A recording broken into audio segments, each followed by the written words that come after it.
जी, तो ABP live में अब बात दिल्ली के त्वरित सर्वे की। 17 से 19 जनवरी के बीच में ये सर्वे किया गया। सर्वे तब किया गया जब किरण बेदी बीजेपी में एंट्री कर चुकी थी। सर्वे में क्या सवाल पूछे गए, आंकड़े क्या सामने आए, नेहा के पास चलते हैं। बताइए जरा नेहा।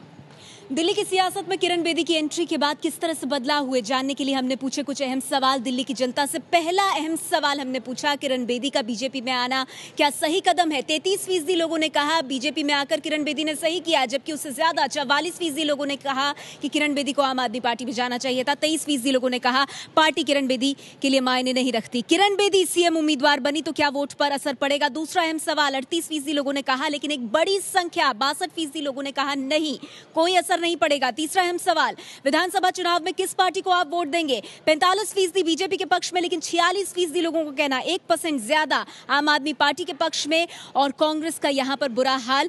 सबसे अहम सवाल इस सर्वे का, दिल्ली में सीएम की पहली पसंद कौन? केजरीवाल अब भी नंबर 1 बने हुए हैं, 47% लोगों की पसंद दूसरे नंबर पर, लेकिन किरण बेदी ने अपनी उपस्थिति दर्ज कराई है 44% वोटों के साथ, और 7% वोटों के साथ अजय माकन तीसरे नंबर पर। बड़ी बात इस सर्वे की जो निकल कर आई वो ये कि दिल्ली में बीजेपी और आम आदमी पार्टी में कड़ी टक्कर का अनुमान साफ इस सर्वे से नजर आ रहा है। कांग्रेस की हालत में कोई सुधार नहीं है, बदस्तूर खराब हालत कांग्रेस की दिखाई दे रही है। एक और अहम बात यह कि मुख्यमंत्री पद की पसंद में केजरीवाल अब भी सबसे आगे हैं। हालांकि जनवरी के मुकाबले उनकी पॉपुलैरिटी में कमी जरूर आई है। पिछले सर्वे के मुकाबले मुख्यमंत्री की पसंद में बीजेपी की लंबी छलांग लगी है, और इसका क्रेडिट कहीं ना कहीं किरण बेदी को दिया जा रहा है। ज्यादातर वोटरों की राय लेकिन यह कि किरण बेदी अगर आम आदमी पार्टी में जाती तो ज्यादा अच्छा होता। रोमाना जी आइए और जरा जल्दी से आपको बताते हैं कि इस वक्त बीजेपी चुनाव समिति की बैठक जारी है, मतलब माथापच्ची जारी है कि आखिरकार बीजेपी के उम्मीदवार होंगे कौन। बीजेपी चुनाव समिति की बैठक जो करीब 7:30 बजे शुरू हुई थी और अब तक की बैठक जारी है। और जानकारी के लिए हम सीधे रुख करेंगे, मेरे साथ मेरे सहयोगी विकास भदौरिया इस वक्त मौजूद हैं। विकास, माथापच्ची जारी, कोई खबरें छनकर बाहर आ पा रही हैं? जी बिल्कुल नहीं, बैठक चल रही है अभी, और अब से तकरीबन 20 मिनट पहले देश के गृह मंत्री और पार्लियामेंट्री बोर्ड के और सीसी के सदस्य राजनाथ सिंह यहाँ पहुंचे हैं। लखनऊ प्रवास पर थे, और जैसे ही वो दिल्ली लैंड किए उसके तुरंत बाद उन्होंने भी इस बैठक में हिस्सा लिया है। फिलहाल पिछले 1.5 घंटे से बैठक चल रही है, सीटों को लेकर माथापच्ची चल रही है, और उम्मीद जताई जा रही है कि इस बैठक के बाद पार्लियामेंट्री बोर्ड की भी बैठक होगी, जिसमें ये तय किया जाएगा कि दिल्ली में किरण बेदी किस रूप में बीजेपी का चेहरा होंगी। क्या वो मुख्यमंत्री पद की उम्मीदवार होंगी, या कैंपेन कमेटी के चेयरमैन उनको बनाया जाएगा, या इंचार्ज बनाया जाएगा, इस पर भी आज फैसला आना है। फिलहाल 1.5 घंटे से बैठक चल रही है, और उम्मीद जताई जा रही है कि अगले 1 घंटे के भीतर भी बैठक और पार्लियामेंट्री बोर्ड दोनों खत्म होंगे, और जो सस्पेंस है टिकटों को लेकर और बीजेपी में दिल्ली चुनाव में बीजेपी का कौन चेहरा होगा उसको वो खत्म हो जाएगा अगले 1 घंटे के अंदर। जी बहुत बहुत शुक्रिया विकास भदौरिया, आप नजर बना रखिए, हम आगे आपसे अपडेट लेंगे। लगता है आपको दिल्ली के अंदर बीजेपी पलटेगी अपनी रणनीति और यहाँ पर चेहरा सामने रखा जाएगा? देखिए, चेहरा सामने औपचारिक तौर पे आज घोषणा क्या होती है, जैसा विकास बता रहे थे कि सीएम उम्मीदवार घोषित करेंगे या कैंपेन कमेटी का चेयरमैन घोषित करेंगे, किस तौर पे घोषित करें ये तो अलग बात है। लेकिन बीजेपी ने एक तरह से देखें तो घोषित कर दिया है अनौपचारिक तौर पे। जिस तरह से किरण बेदी को सामने लाया गया, जिस तरह से उन्हें शामिल कराया गया, प्रोजेक्ट किया गया, उनके रोड शो हो रहे हैं, तो जाहिर सी बात है कि एक अनौपचारिक तौर पर किरण बेदी दिल्ली में प्रोजेक्ट हो चुकी हैं, चेहरा बन चुकी हैं बीजेपी की। जी, लेकिन संकेत दिए गए हैं अभी, और संकेतों से ही जो पार्टी के भीतर है उसी पर सवाल उठ रहे हैं, तो ऐसे में जरूरी होगा औपचारिक कोई बयान जारी करना? मैं नहीं सोचता हूं कि आपको फॉर्मली कोई अनाउंस करना है। जैसा आपने कहा, किरण बेदी जो है बीजेपी का, दिल्ली बीजेपी का चेहरा है, और आम वोटर भी समझता है कि अगर बीजेपी जीती तो किरण बेदी चीफ मिनिस्टर बनेगी। जी बिल्कुल, तो आम वोटर ये सोच रहा है कि अगर बीजेपी जीती तो किरण बेदी मुख्यमंत्री बनेंगी। हमारे साथ राजनीतिक मेहमान 3 यहाँ पर मौजूद है। रीना गुप्ता आपकी तरफ से, नलिन कोहली बीजेपी की तरफ से, कांग्रेस की तरफ से मुकेश शर्मा। लेकिन नलिन कोहली, आपको लग रहा है कि काट बन पाई केजरीवाल की किरण बेदी, क्योंकि अभी भी पिछड़ी हुई है किरण बेदी, केजरीवाल अभी भी नंबर 1 पर है?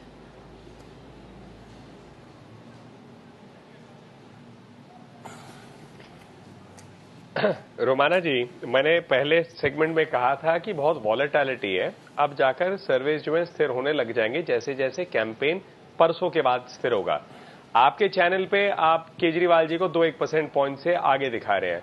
साथ में अगर मैं अभी देख रहा था ब्रेक में इंडिया टीवी, जहां पर 7% से किरण बेदी जी केजरीवाल जी से आगे है, 49% टू 42%। तो ये कंपैरेटिव्स है, मैं मानता हूं ठीक है, हमें लगता है कि हमारा ग्राफ बढ़ रहा है। तो आम आदमी पार्टी कहेंगे हम मतलब नंबर 1 है, मतलब तो हर सबको अधिकार है कहने के लिए जो चाहे। एक चीज स्पष्ट है, कांग्रेस इस लड़ाई में नहीं है।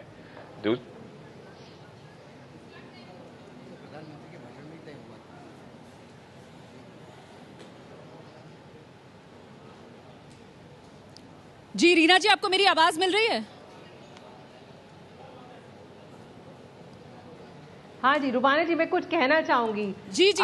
सवाल ये उठता है कि बीजेपी को जरूरत क्या पड़ी कि वो मतलब इतना ज्यादा पॉलिटिकल लीडरशिप वैक्यूम था बीजेपी में कि उनको ये जरूरत पड़ी कि वो आम आदमी पार्टी से और कांग्रेस से और सब जगह से नेता लेके आए। दूसरी बात, ये पहले बीजेपी कहती रही कि हमारा दिल्ली में कोई चेहरा नहीं होगा और हम प्रधानमंत्री जी की अगुवाई में दिल्ली का चुनाव लड़ेंगे। ये साफ जाहिर है कि उनको नजर आया कि ये बात दिल्ली की जनता को कबूल नहीं थी और आखिरकार उनको किरण बेदी जी को लाना पड़ा। तीसरी बात ये कि अगर किरण बेदी जी वाकई दिल्ली में चीफ आप पार्टी ने भी तो बाहर के लोग लिए हैं, कांग्रेस और बीजेपी के लोग तो आपने भी लिए हैं, ये तो आना जाना चलता है। क्या बीजेपी, एक मिनट मैं अपनी बात खत्म कर लूं, क्या बीजेपी इस बात से डर रही है कि अगर किरण बेदी जी को चीफ मिनिस्टर कैंडिडेट घोषित कर दिया गया किरण बेदी बीजेपी में जाने का दुख है, आपके पास नहीं आए इसका दुख है। मनोज तिवारी जी कि बीजेपी के पास वैक्यूम है, आपके पास भी लोग आए हैं काफी अलग अलग पार्टियों से। आपत्ति जताई गई कि इस तरह से पैराशूट करके किरण बेदी जी को, इनकी एक टैक्टिक्स है, आप कोई भी सवाल पूछ लीजिए, ये एकदम जो अपना कह रहे हैं वही कहते रहेंगे। आप इस सवाल का जवाब दीजिए, आपके पार्टी में भी कांग्रेस से और भाजपा से लोग गए हैं, तो आपकी कौन सी कमी थी कि आपने उनको लिया? अभी जो कैंट से एक आपका उम्मीदवार चुन के आया है वो भी तो कांग्रेस का कैंडिडेट है, वहां पर टिकट नहीं मिला तो आपने टिकट पकड़ा। और बात सुनिए, इस चुनाव में 15 ऐसे कैंडिडेट्स को आपने टिकट दे रखी है जो ना आपके थे, जो भाजपा के थे, ना कांग्रेस के थे। वो कहां से आए, किस लिए उनको टिकट दिया गया? जी जवाब दीजिए रीना जी। इस बार आपने भी विनेबिलिटी को ज्यादा फोकस में रखा है यहाँ पर, बार बार आप लोग सिद्धांत की बात करते हैं राजनीति में।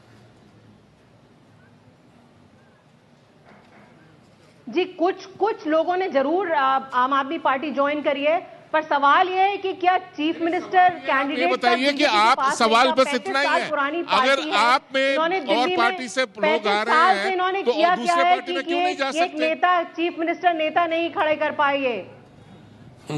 देखिए रोमाना, इसमें अगर आप आंकड़ों को देखें तो अगर आप केजरीवाल का आंकड़ा देखें तो वो 47% है, 7% उनका आंकड़ा कम हुआ है। अगर आप किरण बेदी को देखें तो उनका आंकड़ा 44% है। इससे पहले हर्षवर्धन का आंकड़ा था 29%, उसमें बाकी दो और लोग भी थे, सतीश उपाध्याय भी थे, उसमें जगदीश मुखी भी थे और विजय गोयल भी थे। तो इन तीनों का कुल मिलाकर 36% आंकड़ा था बीजेपी का, उसमें 8% की उछाल आई है। तो 7% केजरीवाल का और 1% उनका कांग्रेस का आया है। अक्सर ये देखा जाता है कि जहां उछाल आ रही होती है वो आने वाले दिनों में वो उछाल और बरकरार रहती है। तो आम आदमी पार्टी के लिए चिंता की बात यह है कि जो गैप है वो 47 और 44 यानी 3% का गैप है, उसको इजीली मेकअप किया जा सकता है। और उसमें भी अगर आप देखें तो ज्यादातर जो काट रही है वो आम आदमी पार्टी से काट रहे हैं। मुकेश जी, कांग्रेस के लिए तो बड़ी दिक्कत है, कांग्रेस तो किसी गिनती में नहीं आ रही है सर, क्यों?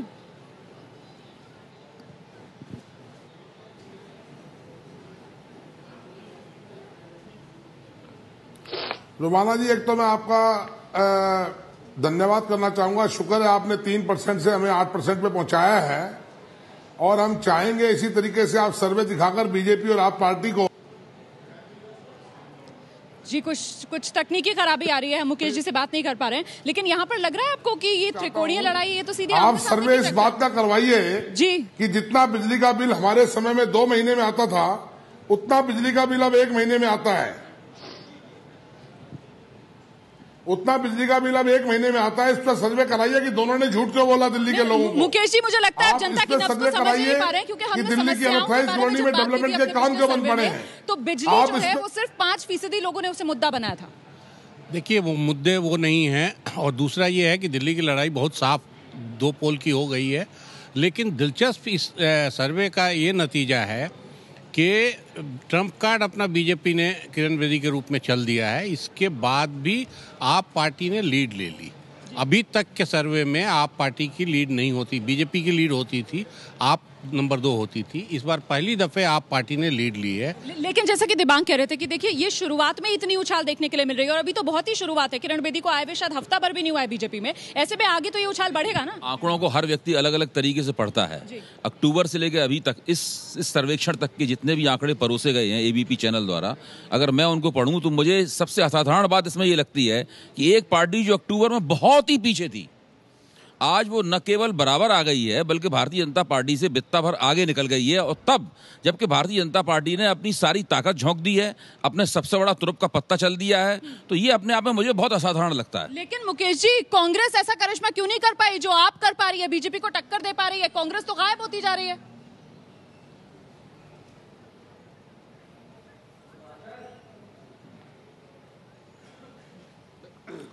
ये करिश्मा सिर्फ आपका सर्वे कर रहा है, जिस नतीजे आएंगे आपको पता लग जाएगा। मैंने आपसे एक सवाल पूछा, अरे आप सर्वे कहीं तो मानिए, लोकसभा चुनाव, विधानसभा चुनाव, सारे राज्यों के चुनाव, सर्वे आपके खिलाफ जाते हैं, तब आप ये सवाल क्यों नहीं पूछते हैं कि बिजली के नोट बढ़ाकर 1000 करोड़ रुपए का फायदा केजरीवाल जी ने, बीजेपी ने पहुंचाया है?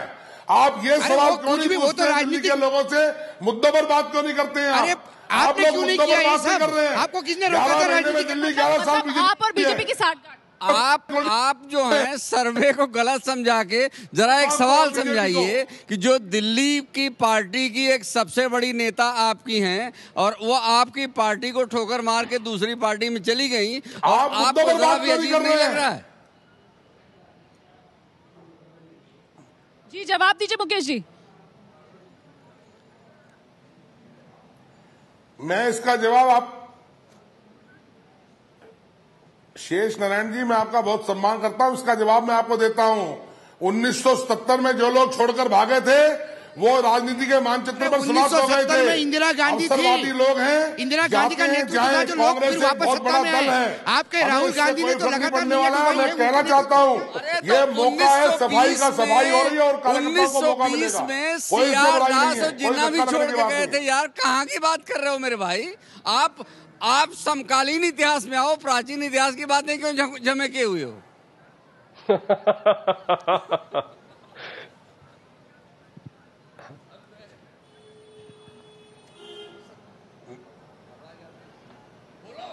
ऐसा है शेष नारायण जी, 77 के बाद 1977 के बाद लोग ये कहने लगे थे कांग्रेस इस देश में खत्म हो गई, और 2.5 साल के बाद इसी देश के लोग इंदिरा गांधी जी को वापस लाए थे। दिल्ली में लोग याद कर रहे हैं डेवलपमेंट को। जिस दिन चुनाव के नतीजे आएंगे आपको पता लगेगा। आप 2 महीने का बिल आज 1 महीने में आना, उसका जवाब आप क्यों नहीं देते हैं? बहुत बहुत शुक्रिया आप सभी का रहने के लिए। तो कुल मिलाकर कांग्रेस को अभी भी किसी करिश्मे की उम्मीद है, लेकिन करिश्मा होता हुआ एबीपी न्यूज के इस त्वरित सर्वे में तो नजर नहीं आया। वहां पर कांग्रेस की हालत उसी तरीके से खस्ता नजर आ रही है। हाँ, कांटे की टक्कर आम आदमी पार्टी और बीजेपी के बीच होती हुई नजर आ रही है। और खास बात यह कि बीजेपी में एंट्री करने के बाद किरण बेदी के ये सर्वे हुआ, बावजूद किरण बेदी का चेहरा सामने आने के अरविंद केजरीवाल अभी भी बतौर मुख्यमंत्री दिल्ली के लोगों की पहली पसंद बने हुए हैं। हालांकि तेजी से किरण बेदी उनका पीछा कर रही हैं। 47% पर अरविंद केजरीवाल, 44% पर किरण बेदी।